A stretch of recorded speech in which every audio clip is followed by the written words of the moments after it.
আপনারা জানেন যে গতকাল রাত বা ভোর 4টা থেকে একটা ঘটনার জন্য আমরা সবাই ওই দিকে ব্যস্ত হয়ে পড়েছি। সেটা হচ্ছে জানেন যে চারুকলাতে, ঢাকা ইউনিভার্সিটি চারুকলা ইনস্টিটিউটে বৈশাখের শোভাযাত্রার বর্ষবরণ শোভাযাত্রার যে র্যালির জন্য যে মোটিভগুলো তৈরি করা হয়েছে, সেখানে একটা মোটিভ ছিল ফ্যাসিবাদের মুখাবয়ব।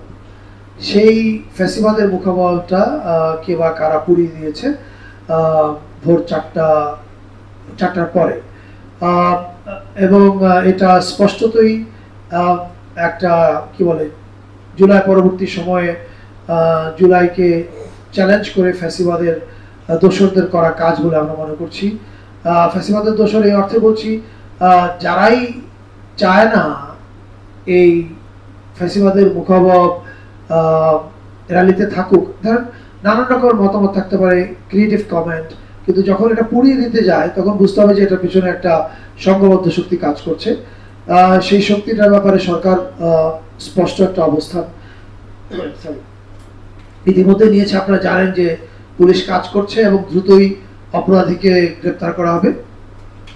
আর আমি এই সংবাদ সম্মেলন থেকে দেশবাসীর প্রতি যে আহ্বানটা জানাতে চাই সেটা হচ্ছে এই যে আমরা এবার সবাই, মানে শুধু বাঙালি না, বাঙালি এবং অন্যান্য যত জাতিগোষ্ঠী আছেন, আমরা সবাই এক হয়ে উৎসব করতে চেয়েছি ফ্যাসিবাদ মুক্ত বাংলাদেশে। এটা হয়তো অনেকেরই ভালো লাগবে না বা ভালো লাগছে না, আমরা বুঝতে পারছি। এটার উত্তর হচ্ছে আমরা সবাই আরো বেশি করে বর্ষবরণ শোভাযাত্রায় এবং চৈত্র সংক্রান্তির উৎসবগুলোতে যোগ দেব, এবং যোগ দেওয়ার মাধ্যমে আমাদের ঐক্য দিয়েই আমরা তাদেরকে পরাজিত করব। এটা হচ্ছে এই কথাটা আমি আপনাদের মাধ্যমে দেশবাসীর উদ্দেশ্যে বলতে চাই।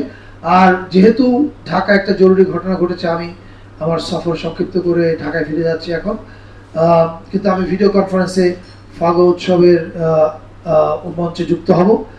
আর এখানে যে বাউল মেলা হচ্ছে সেটা হয়তো আমি মিস করব, কিন্তু শিওরলি আমি সিলেটে আবার আসবো। আপনাদের কোনো প্রশ্ন থাকলে কুইক 3টা প্রশ্ন নেব অনলি, কারণ আমার ফ্লাইট ধরতে হবে।